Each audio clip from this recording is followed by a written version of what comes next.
Ma'am आपका order. Order वही नीचे रख दो। फिर जहां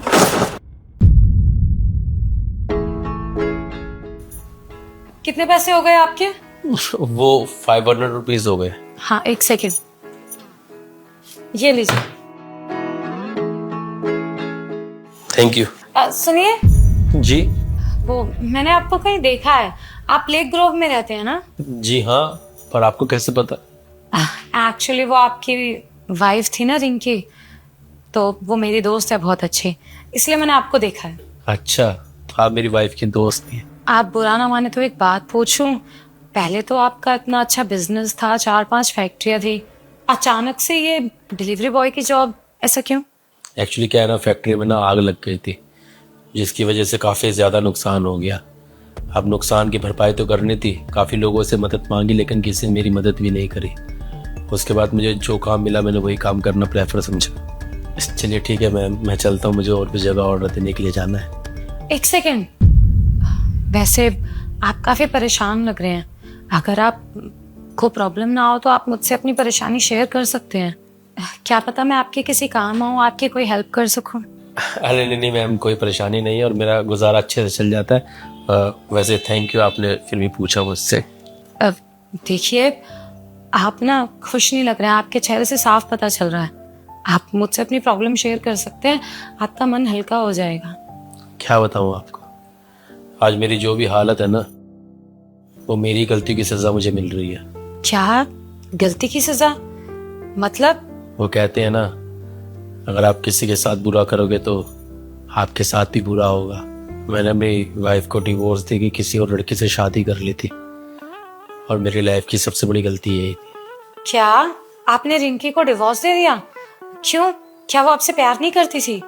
नहीं मैम, वो तो मुझे बहुत प्यार करती थी, बस मैं तक कि किसी और लड़की के बहकावे में आ गया और उसे मैंने डिवोर्स दे दिया।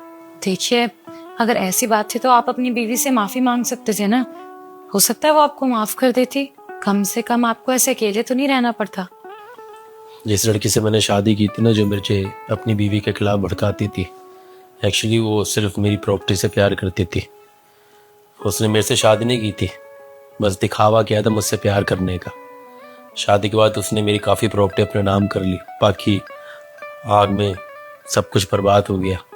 उस समय पर वो भी मेरी हेल्प नहीं करने आई, उल्टा जो उसने अपने नाम कर रखा था ना, वो सब लेके मुझसे अलग हो गए। जब मैंने उससे अपनी प्रॉपर्टी जो उसके पास थी वापस मांगी ना, तो उसने मेरे ऊपर हरासमेंट का केस कर दिया और मुझे जेल करा दी।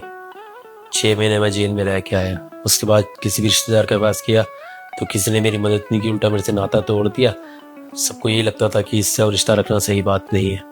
हम मजबूरी में क्या करूं, ये छोटी मोटी नौकरी करके अपना कुछ हरा कर।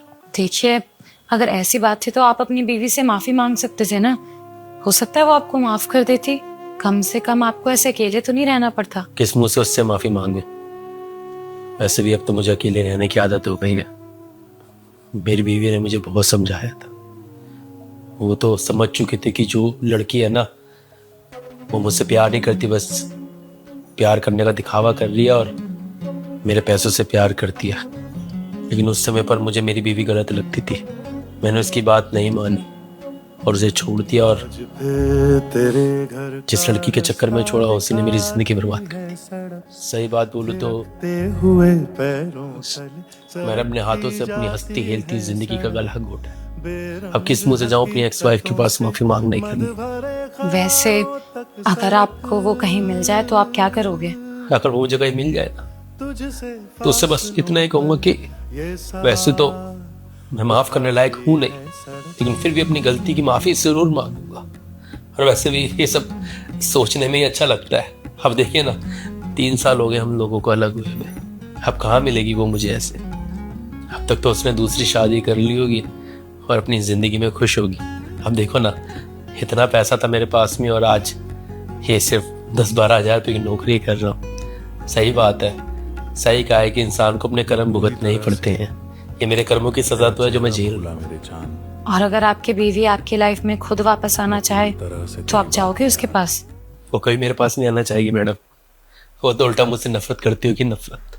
आप बिल्कुल गलत कह रहे हैं, नफरत कभी कभी प्यार में बदल जाती है। रिंकी तुम? हाँ मैं। दुनिया कितनी छोटी है ना विनय। देखो किस्मत ने आज हमें फिर मिला दिया। रिंकी मुझे माफ कर दो।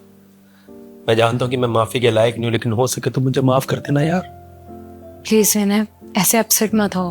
मैं तुम्हें माफ कर दूंगी पर मेरी एक शर्त है। मैं तुम्हारी सारी शर्तें मानने के लिए तैयार हूँ रिंकी। प्लीज बताओ मुझे क्या करना होगा यार। ठीक है तो मेरी ये शर्त है कि आपको मुझसे शादी करनी पड़ेगी और मेरे साथ इस घर में रहना पड़ेगा। क्या? शादी? मैंने तुम्हारे साथ इतना गलत किया फिर भी तुम मुझसे शादी करना चाहती? क्योंकि मैं तुमसे बहुत प्यार करती हूँ। जब हमारा तलाक हुआ ना तो मुझसे रहा ही नहीं जा रहा था। मैं तो खुद की जिंदगी खत्म करने के बारे में सोच लिया था, लेकिन मेरी माँ ने मुझे समझाया। मेरी माँ ने मुझे बहुत संभाला मेरे बुरे टाइम में। अगर मैं आज हूं ना तो उन्हीं की वजह से हूँ। शायद उनको पता था कि हम दोबारा मिलेंगे, और देखो ना किस्मत ने आज हमें दोबारा ऐसे खड़ा कर दिया एक दूसरे के सामने लाके। क्योंकि कहीं ना कहीं इतना सब कुछ होने के बाद भी मैं आपका इंतजार करती थी।